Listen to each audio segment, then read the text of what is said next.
Abram os ouvidos e o coração. Sejam muito bem-vindos ao Dupla Escuta, um espaço para ouvir, refletir e praticar o Evangelho.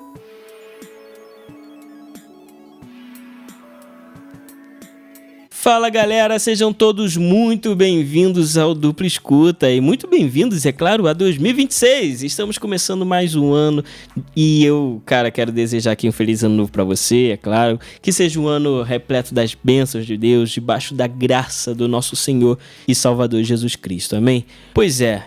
Eu quero agradecer você que esteve comigo no ano passado, nessa caminhada longa, nessa longa jornada que a gente teve aqui.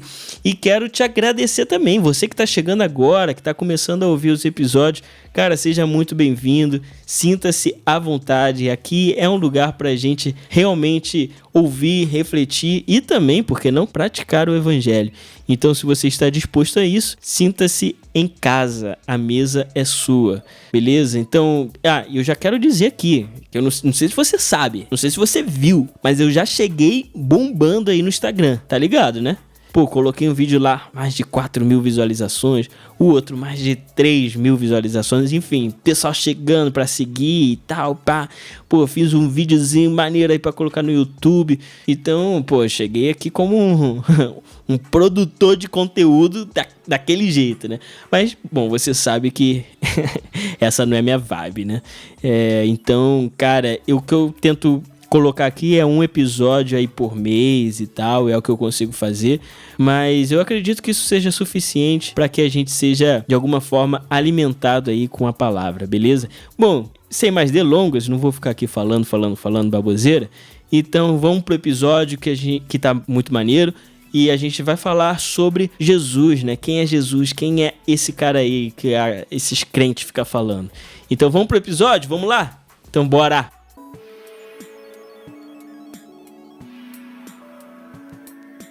Muitos acreditam que Jesus foi um grande mestre da moral. Foi morto por causa de seus ensinamentos e que seus ensinamentos foram bem radicais. Essas mesmas pessoas negam os milagres de Jesus e rejeitam até mesmo a sugestão de que ele é Deus. Um filósofo do século XIX, chamado Ernest Renan, afirma que Jesus teria se destacado como um grande mestre da moral e de uma intelectualidade elevadíssima. Segundo ele, Jesus se apresentava como um verdadeiro moralista que vinha proclamar que Deus só repara em uma coisa. Que coisa é essa? A correção dos sentimentos. Renan também afirma que Jesus era um revolucionário transcendente, que deu um novo significado para a expressão reino de Deus, lhe dando um sentido moral. Em suas palavras, abre aspas, a revolução que ele quis fazer foi sempre uma revolução moral. Jesus é o fundador dos direitos da consciência livre. Fecha aspas. O problema é que essa visão de Jesus não explica o porquê de seus seguidores estarem dispostos a morrer por causa de Jesus e por que ele continua causando impacto tão profundo até os dias de hoje. Vamos pensar em outras pessoas poderosas e importantes, como Alexandre o Grande, César Augusto, Platão, Newton, Einstein e mais quem você queira pensar. Todos esses homens conquistaram mais, escreveram mais e construíram mais. Porém, ninguém influenciou o mundo de maneira mais profunda e mais permanente ou mais pessoal do que o carpinteiro de Nazaré. Veja bem, se a gente ignorar o sobrenatural de Jesus, mas considerar suas declarações e seus feitos, então nos encontraremos em um grande trilema. Confesso que eu não sei a origem desse trilema, mas eu o conheci através dos livros do C.S. Lewis. O trilema diz o seguinte: quando a gente olha para as declarações de Jesus e pelos feitos de Jesus também, então teremos que chegar em uma dessas conclusões.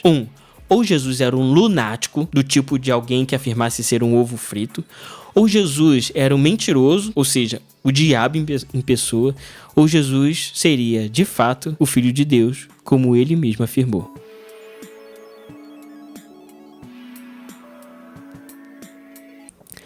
Ora, todo mundo concorda que Jesus foi um mestre muito popular. Jesus sempre estava rodeado por enormes multidões. Essa multidão era composta por todo tipo de pessoas, de doentes a mestres da lei. Todas as pessoas tinham a mesma pergunta em mente quando viam Jesus: quem é esse homem? Quem é esse? Em Lucas, capítulo 5, do verso 17 ao 26, nós lemos o seguinte: certo dia, enquanto Jesus ensinava, alguns fariseus e mestres da lei estavam sentados por perto. Eles vinham de todos os povoados da Galiléia, da Judéia e de Jerusalém. E o poder do Senhor para curar estava sobre Jesus. Alguns homens vieram carregando um paralítico numa maca. Tentaram levá-lo para dentro da casa até Jesus, mas não conseguiram por causa da multidão. Então subiram ao topo da casa e removeram uma parte do teto. Em seguida, baixaram o paralítico da maca até o meio da multidão, bem na frente dele. Ao ver a fé que eles tinham, Jesus disse ao paralítico: homem, seus pecados estão perdoados. Mas os fariseus e mestres da lei pensavam: quem ele pensa que é? Isso é blasfêmia. Somente Deus pode perdoar pecados. Jesus, sabendo o que pensavam, perguntou: por que vocês questionam essas coisas em seu coração? O que é mais fácil dizer? Seus pecados estão perdoados? Ou levante-se e ande? Mas eu lhes mostrarei que o Filho do Homem tem autoridade na terra para perdoar pecados. Então disse ao paralítico: levante-se, pegue sua maca e vá para casa. De imediato, à vista de todos, o homem se levantou, pegou sua maca e foi para casa louvando a Deus. Todos ficaram muito admirados e cheios de temor. Louvaram a Deus, exclamando: hoje vimos coisas maravilhosas. Pois é, como diz C.S. Lewis, é um absurdo uma pessoa dizer que perdoa os pecados de outra pessoa. É claro que uma pessoa pode perdoar as ofensas cometidas contra si mesmo. Por exemplo, se alguém pisa no meu pé e pede perdão, eu posso perdoar porque a pessoa pisou no meu pé. Mas o que pensaríamos se uma pessoa perdoasse as ofensas cometidas contra outra pessoa? Por exemplo, vamos supor que José pise no pé de João. Eu vejo a cena, vou até José e falo: tá tudo bem, eu te perdoo por isso. Ora, faz algum sentido? É claro que não. Eu só posso perdoar as ofensas que José comete contra mim, não contra outra pessoa. Então que sentido tem Jesus perdoar os pecados das pessoas se os pecados são cometidos contra Deus? Isso só faria sentido se Jesus fosse o Deus cujas leis foram infringidas e cujo amor é ferido a cada pecado cometido.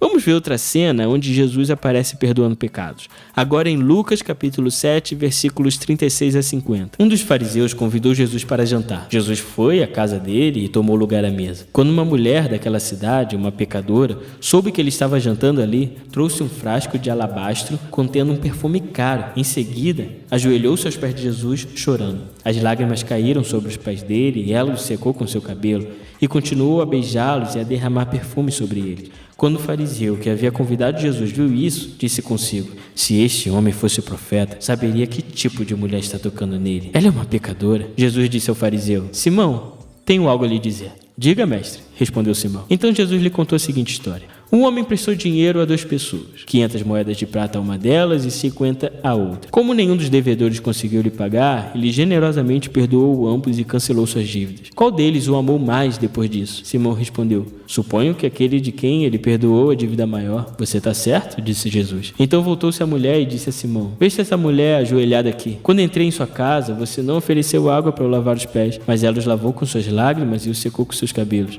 Você não cumprimentou com um beijo, mas desde a hora em que entrei, ela não parou de beijar meus pés. Você não me ofereceu óleo para ungir minha cabeça, mas ela ungiu meus pés com um perfume caro e raro. Eu lhe digo, os pecados delas, que são muitos, foram perdoados, e por isso ela demonstrou muito amor por mim. Mas a pessoa a quem pouco foi perdoado, demonstra pouco amor. Então Jesus disse à mulher: seus pecados estão perdoados. Os homens que estavam à mesa diziam entre si: quem é esse que anda por aí perdoando pecados? E Jesus disse à mulher: sua fé a salvou, vá em paz. Mais uma vez podemos ver Jesus perdoando pecados e os fariseus perguntando: quem é esse que até perdoa pecados?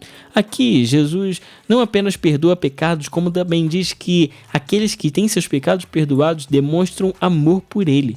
Um homem comum não poderia falar isso, senão ele seria considerado louco. Apenas Deus pode perdoar dessa forma e ser amado por isso. Algumas pessoas começaram a conjecturar quem é Jesus. Até Herodes ficou intrigado com esse nazareno. Vejamos, Lucas 9, de 7 a 9. Quando Herodes Antipas ouviu falar de tudo o que Jesus fazia, ficou perplexo, pois alguns diziam que João Batista havia ressuscitado dos mortos. Outros acreditavam que Jesus era Elias, ou um dos antigos profetas que tinha voltado à vida. Eu decapitei João, dizia Herodes. Então quem é o homem sobre quem ouço essas histórias? E procurava ver Jesus. As histórias sobre Jesus estavam se espalhando. Os feitos de Jesus chegaram ao conhecimento de Herodes Antipas, governador da Galiléia. Herodes não teve outra opção senão fazer a mesma pergunta que todos estavam fazendo: quem é esse? A pergunta de Herodes veio depois de Herodes perceber que as coisas que Jesus fazia não poderia ser feito por qualquer pessoa. Por isso, Jesus estava sendo comparado com grandes personagens bíblicos, como Elias e João Batista. Até os discípulos que andaram com Jesus haviam testemunhado inúmeras curas e ouvido muitas lições, ou seja, sabiam que Jesus era especial, não compreenderam que ele realmente era. Veja essa cena narrada em Marcos 4, 35 a 41. Ao anoitecer, Jesus disse a seus discípulos: vamos atravessar para o outro lado do mar. Com ele a bordo, partiram e deixaram a multidão para trás, embora outros barcos os seguissem. Logo, uma forte tempestade se levantou. As ondas arrebentavam sobre o barco, que começou a encher-se de água. Jesus dormia na parte de trás do barco, com a cabeça numa almofada. Os discípulos o acordaram chamando: Mestre, vamos morrer! O Senhor não se importa. Jesus despertou, repreendeu o vento e disse ao mar: Silêncio! Aquietem-se! De repente, o vento parou e houve grande calmaria. Então Jesus lhe perguntou: por que estão com medo? Ainda não têm fé? Apavorados, os discípulos diziam uns aos outros: quem é este homem? Até o vento e o mar lhe obedecem. Ao presenciar uma cena assustadoramente surpreendente, os discípulos se renderam à pergunta: quem é esse que até o vento e o mar lhe obedecem? Jesus estava mostrando que ele não apenas pode perdoar os pecados, atributo apenas de Deus, como também é capaz de controlar as forças da natureza. Que homem pode fazer isso? Essa pergunta também esteve na boca das pessoas que mais conheciam Jesus, aqueles que viram o filho do carpinteiro crescer. Vamos ver Marcos capítulo 6, versículos de 1 a 3. Jesus deixou essa região e voltou com seus discípulos para Nazaré, cidade onde tinha morado. No sábado seguinte, começou a ensinar na sinagoga, e muitos do que o ouviam se admiravam e perguntavam: de onde vem tanta sabedoria e poder para realizar esses milagres? Não é esse o carpinteiro, filho de Maria e irmão de Tiago, José, Judas e Simão? Seus irmãos moram aqui entre nós. E sentiam-se muito ofendidos. As pessoas de Nazaré sabiam que Jesus era uma pessoa comum. Eles conheciam seu pai carpinteiro e a sua mãe Maria. Não apenas isso, também conheciam seus irmãos e irmãs. Aquelas pessoas sabiam que Jesus não havia sido enviado para estudar com os grandes mestres da lei. Então, como Jesus conhecia tantas escrituras? De onde vem tanta sabedoria e poder para realizar milagres? Se perguntavam. Até mesmo as pessoas que mais conheciam Jesus perguntaram: quem é esse?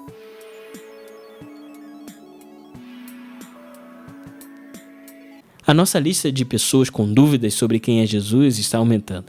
Falamos dos fariseus, da multidão, de Herodes, dos discípulos, dos nazarenos. E agora vamos lembrar da conversa de Jesus e um mestre da lei, muito respeitado em Israel. Trata-se de Nicodemos. Vamos ver João capítulo 3, do verso 1 ao 10. Havia um fariseu chamado Nicodemos, líder religioso entre os judeus.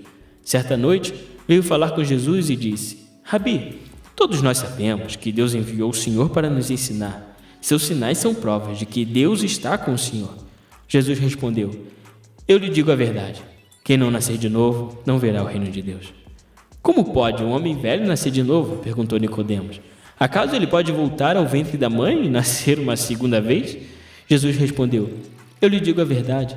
Ninguém pode entrar no reino de Deus sem nascer da água e do Espírito.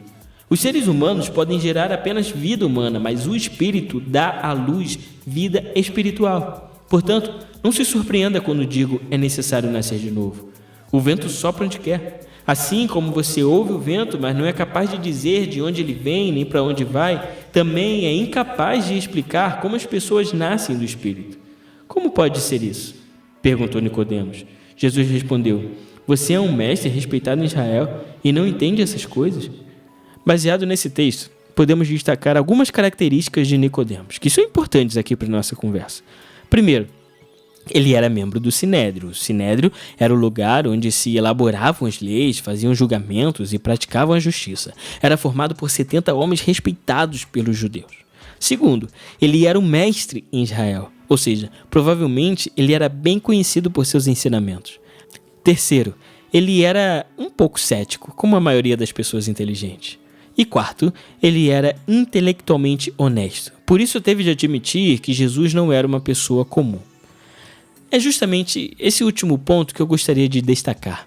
Nicodemos, um mestre da lei, respeitado entre os judeus, teve de admitir que Jesus não era uma pessoa comum. Esse reconhecimento se deu porque as atitudes e ensinamentos de Jesus não era proveniente de uma pessoa comum, mas são sinais de Deus, como afirma Nicodemos. Até aqui, nós vimos as pessoas se perguntando sobre quem de fato é Jesus, mas será que conseguiremos encontrar uma resposta para essa pergunta? Eu espero que sim. Para isso, vamos ler outro texto, Mateus 16, de 13 a 16. Quando Jesus chegou à região de Cesareia de Filipe, perguntou a seus discípulos: quem as pessoas dizem que o Filho do Homem é? Eles responderam: alguns dizem que o Senhor é João Batista, outros que é Elias e outros ainda que é Jeremias ou um dos profetas. E vocês? Perguntou ele. Quem vocês dizem que eu sou? Simão Pedro respondeu: o Senhor é o Cristo, o Filho do Deus vivo.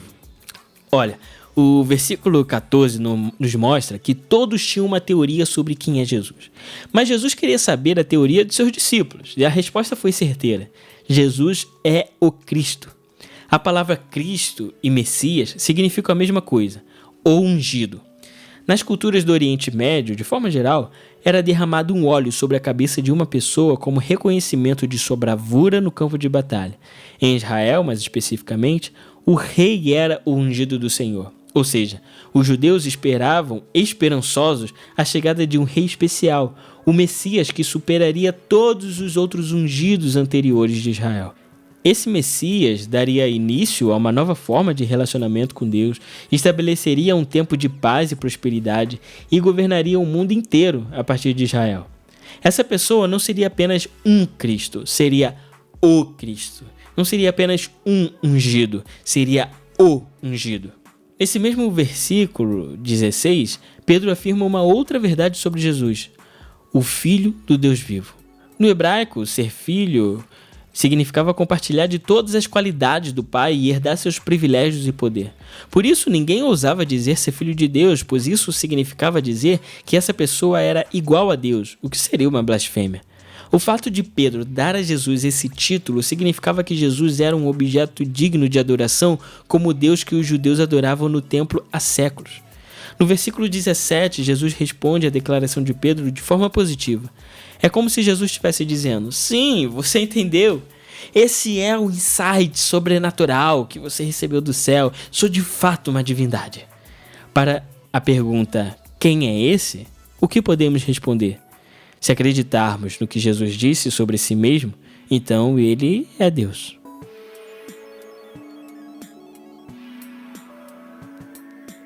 A ideia de negar a divindade de Jesus não surgiu no século XIX com o filósofo Ernest Renan. Não. Logo no início do cristianismo, algumas pessoas já duvidavam dessa afirmação. Mas não apenas isso. Algumas pessoas foram para o sentido oposto. Afirmaram a divindade de Jesus, mas negaram sua humanidade. Esse movimento ficou conhecido como docetismo. Foi justamente nesse contexto que João escreveu seu evangelho, para mostrar que Jesus era totalmente Deus e totalmente humano. João inicia seu evangelho dessa forma: no princípio, aquele que é a palavra já existia. A palavra estava com Deus e a palavra era Deus. Nesse versículo, palavra, ou em algumas traduções, que tá verbo, vem do termo grego logos, que tem um significado profundo para os filósofos gregos da época de Jesus. 500 anos antes de Cristo, o filósofo grego Heráclito deu um significado profundo ao termo logos. Heráclito dizia que logos é o poder cósmico da razão que dá origem ao mundo material como um todo. João tomou emprestado esse conceito de logos para dar-lhe uma nova importância, tornando-se um tipo de apelido para o Filho de Deus. Ele diz que antes da Terra, dos planetas, das estrelas, da luz ou das trevas, da matéria ou do tempo, o Logos já estava existindo, eternamente existindo. João diz que o Logos, esse poder da razão que dá origem ao cosmos, estava com Deus e o Logos era Deus. Depois João diz algo realmente incrível. Assim, a palavra, ou o Logos, se tornou ser humano, carne e osso, e habitou entre nós. Ele era cheio de graça e verdade, vimos sua glória, a glória do Filho único do Pai. Que pensamento impressionante! Deus tornando-se homem. Elaine Stedman disse: se nós achamos isso difícil, quanto mais o foi para os discípulos. Entre todas as pessoas, eles eram os que tinham a menor probabilidade de acreditar que Jesus era Deus, porque viveram com ele e viram sua humanidade como nenhum de nós viu ou verá. Devem ter se confrontado repetidas vezes com a pergunta que os confundia e perturbava: quem é esse? Fecha aspas.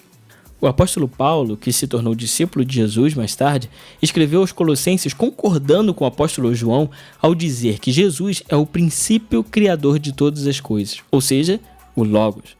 Além disso, em Colossenses capítulo 2, versículo 9, Paulo diz que em Jesus habita corporalmente toda a plenitude da divindade. Mais uma vez aqui afirmando a humanidade de Jesus e a sua divindade. Isso é realmente incrível. Podemos voltar à nossa pergunta inicial. Quem é esse? Ele é Jesus de Nazaré. Ele é Deus em carne humana. Foi assim que ele se apresentou ao mundo e, por fim, é assim que devemos aceitá-lo ou rejeitá-lo.